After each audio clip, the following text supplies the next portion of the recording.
dari BEM mana? Silakan.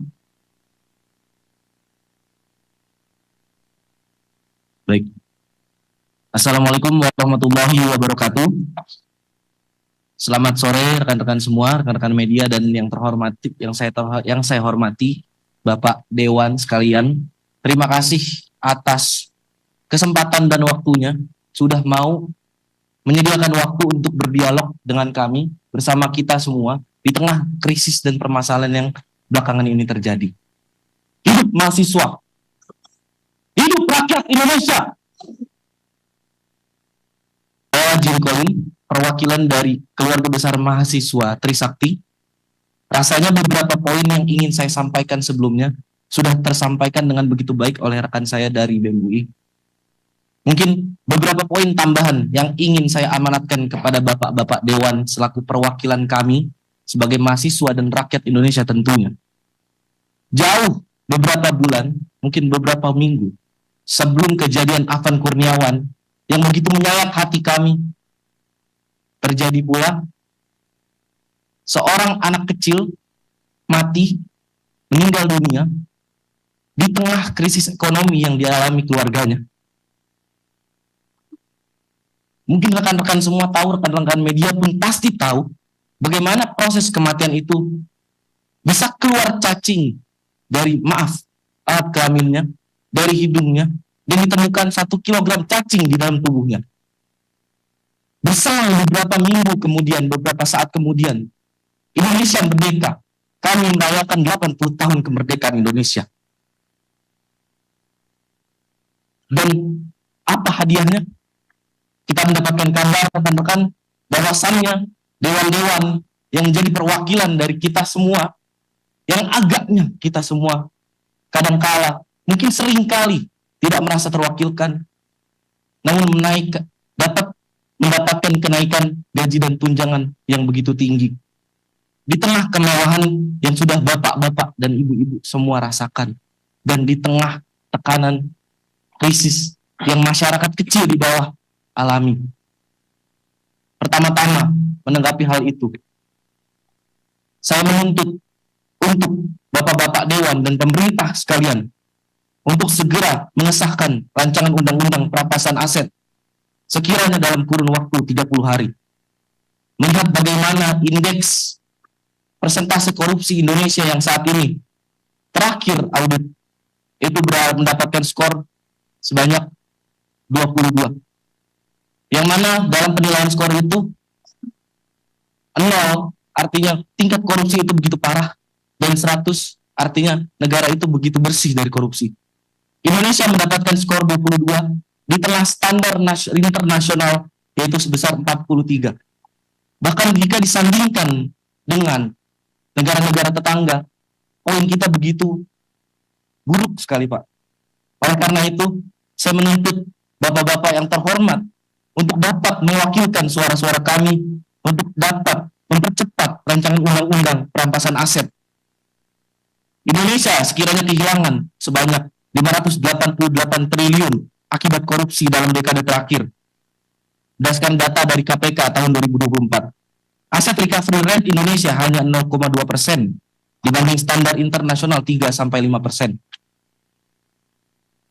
Kalkulasi impact dana hasil perampasan dapat membiayai pembangunan 2.940 km jalan tol atau 588.000 unit rumah subsidi. Kemudian daripada itu, untuk bersuara. Saya berani bersaksi bahwasannya kami di sini kaum terpelajar, mahasiswa-mahasiswi, tidak mungkin, Pak, kami menyuarakan pendapat kami, aspirasi kami, keluhan rakyat, jeritan rakyat dengan tindakan-tindakan anarkis. Betul tadi kata saudara dari BEM UI, bahwasannya beberapa hari belakangan ini mungkin banyak sekali propaganda dari beberapa oknum-oknum provokator untuk mencederai nilai-nilai perjuangan yang kami perjuangkan ini. Itu sangat menghambat kami dalam bergerak. Selanjutnya, tuntutan untuk yang belakangan ini marak di sosial media. Saya kira bapak-bapak dan ibu-ibu semua tahu 17+8 tuntutan rakyat yang dilayangkan oleh masyarakat Indonesia yang sekiranya mungkin sudah tersebar lebih dari ratusan ribu.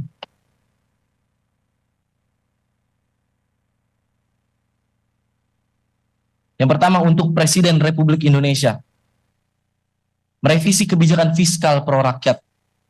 Yang kedua, audit menyeluruh BUMN yang merugi. Yang ketiga, moratorium kenaikan tarif listrik, air, dan BBM. Lalu untuk Dewan Perwakilan Rakyat Republik Indonesia, pembatalan kenaikan tunjangan dan gaji anggota DPR, pengesahan RUU perampasan aset dan RUU pelindungan data pribadi, dan audit kinerja integritas seluruh anggota DPR. Berkaitan juga dengan hal yang tadi saya sampaikan sebelumnya. Jika kita bandingkan remunerasi anggota parlemen dari negara-negara tetangga dan Indonesia take home pay yang bapak-bapak sekalian dapatkan kurang lebih berkisar sebanyak 8.000 US dollar. Jika dibandingkan dengan rata-rata upah minimum rakyat, itu rasionya 40/1, Pak. Dan berdasarkan produktivitas legislasi, hanya ada 12 undang-undang yang tercipta dalam setahun. Jika kita komparasi dengan negara-negara tetangga seperti Malaysia, Thailand, Singapura, dan Korea Selatan, Malaysia rasionya hanya 8/1, Thailand 6/1, Singapura 12/1, Korea Selatan 4/1. Bagaimana bisa negara berkembang yang rakyatnya begitu menderita ini, gaji DPR-nya 40/1 rasionya? Saya rasa itu benar-benar harus digarisbawahi dan harus ditinjau ulang, Pak.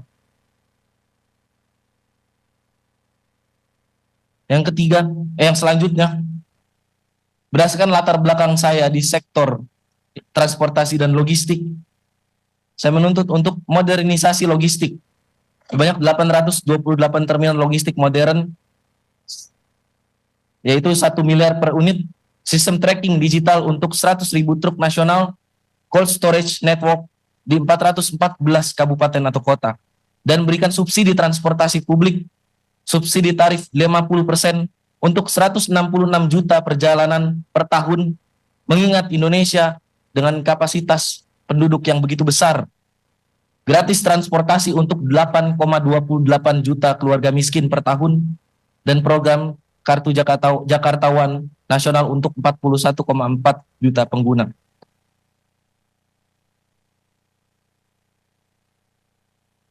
Mungkin sekiranya itu tuntutan yang ingin saya ajukan. Bahkan saya memohon untuk bapak-bapak sekalian selaku perwakilan saya dan teman-teman semua untuk dapat memperjuangkan hal tersebut. Karena ini berkaitan juga dengan integritas kita, Pak. Integritas bapak-bapak sekalian selaku Dewan Perwakilan Rakyat yang kami pilih sendiri dengan tangan kami ini. Indonesia 2045 mempunyai cita-cita Indonesia emas. Hal itu didasarkan oleh bonus demografi yang nantinya kita dapatkan di tahun tersebut. Saya harap kita semua dan bapak-bapak semua yang memiliki peran begitu krusial untuk membina generasi muda ini tidak menyia-nyiakan bonus demografi yang akan datang itu, Pak. Sekian dari saya, terima kasih. Terima kasih dari BM Trisakti.